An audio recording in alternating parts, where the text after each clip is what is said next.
Since the beginning of humanity, scientists have been exploring the mysteries of space. Today, 96% of the matter in the universe remains an unknown mystery.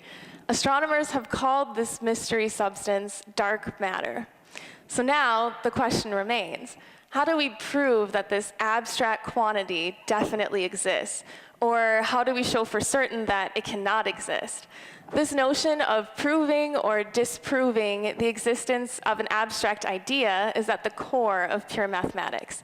As an algebraist, I work in an area called representation theory, where we take complex algebraic structures and represent them as simpler ones that are easier to understand.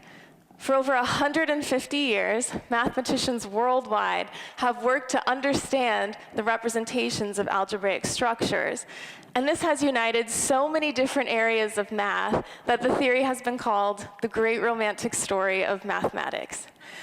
So, to answer the question on everyone's mind, why should you care about representation theory?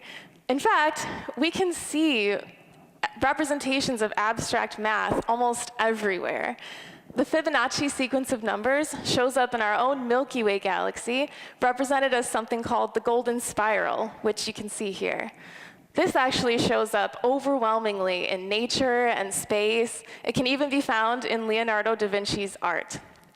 My work in this area looks at the part of a representation called an invariant, and I try to establish patterns for how these structures are related to each other. An invariant is something that does not change after we do change the mathematical environment that it's in. An example that you might be familiar with is in the quadratic formula. The part under the square root, b squared minus 4ac, is actually an example of an invariant.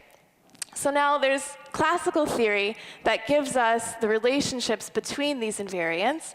However, there are tons of applications that fall completely outside of this classical theory, including my own work.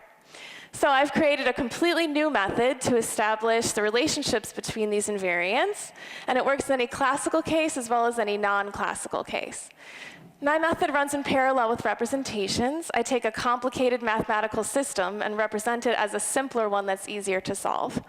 I hope that my work in this area can help us strengthen our understanding of representations and invariants that fall outside of this established theory, as well as further our knowledge of any scenario in nature where invariants and abstract math can be found. Who knows? Maybe dark matter is really just a mathematical invariant waiting for us to find it.